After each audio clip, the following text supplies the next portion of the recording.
ಒಬ್ರು ಎಲ್ಲರೂ ಇಲ್ಲಿ ಏನಾಗಿದೆ ಸಮಸ್ಯೆ ಸೃಷ್ಟಿಯಾಗಿದ್ದು ಒಂದು ಸಂಘ ಅಂತ ಕಟ್ಕೊಂಡಿದ್ದಾರೆ.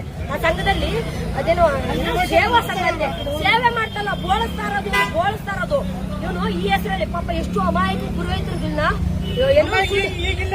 ಸರ್ ಅದೇ ಕೇಳಿ, ಅದನ್ನ ಮಾಹಿತಿ ಕೇಳಿ, ಅಲ್ಲಿಂದನೇ ಸ್ಟಾರ್ಟ್ ಆಗಿರೋದು. ಎಲ್ಲಾರು ಕಿತ್ಕೊಂಡು ತಿಂತಿದ್ದ.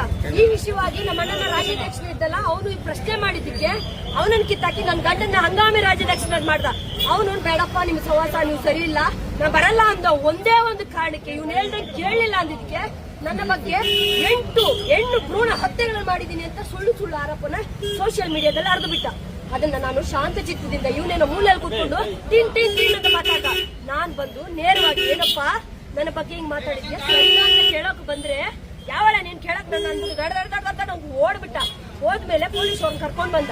ಅವ್ರೇನಂದ್ರು ಇಲ್ಲೇನು ಮಾಡಬಾರ್ದಮ್ಮ ಬನ್ನಿ ಸ್ಟೇಷನ್ಗೆ. ನಾವು ಸಾವಧಾನದಿಂದ ಹೋಗ್ಬಿಟ್ಟು ಸ್ಟೇಷನ್ ಅಲ್ಲಿ ಕಂಪ್ಲೇಂಟ್ ಕೊಡ್ತಿದೀವಿ.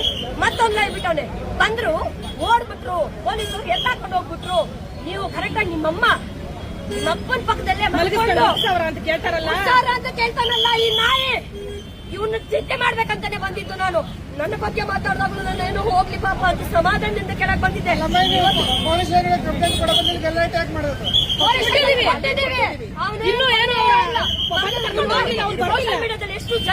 ಎಷ್ಟು ಜನ ನೋಡ್ತಾರೆ, ಕೇಳಿ ನನ್ನ ಸಮಾಧಾನ ಮಾಡಿ 4 ಮೂಳೆ ಗೋಡೆಯಲ್ಲಿ ಸಂಕ್ಷಿಪ್ತವಾಗಿ ಮುಗಿಸ್ಬಿಡ್ತಾರೆ. ನನ್ನ ತಾಯಿ ಮಾನ ಹರಣ ಮಾಡಿದಾನಲ್ಲ, ಆ ವಿಷಯ ಪೊಲೀಸರಲ್ಲ ನಾನು ಇತ್ಯರ್ಥ ಮಾಡ್ಬೇಕು. ನನ್ನ ಮರ್ಯಾದೆ ಹೋಗಿರೋದಿಲ್ಲ, ಬೇರೆ ಯಾರ್ದೋ ಅಲ್ಲ. ಪೊಲೀಸರು ಬರ್ತಾರೆ, ಮಾತಾಡ್ತಾರೆ, ನಂಗೂ ಅವ್ರಿಗೂ ರಾಜಿ ಮಾಡ್ತಾರೆ, ಹೋಗ್ತಾರೆ. ನಂಗೆ ಬೇಕಾಗಿಲ್ಲ. ನಂಗೆ ಬೇಕಾಗಿರೋದು ಇವನು ಇಲ್ಲೇ ಲೈವ್ ಅಲ್ಲೇ ಯಾಕೆ ಮಾತಾಡ್ದ, ಇವನು ಅವರಪ್ಪ ಅಮ್ಮ ಎಲ್ಲ ಅವ್ರ ಬಗ್ಗೆ ಎಲ್ಲಾ ತಂದೆ ತಾಯಿ ಜನ ಇರ್ತಾರೆ. ಅರ್ಥಾಯ್ತಾ?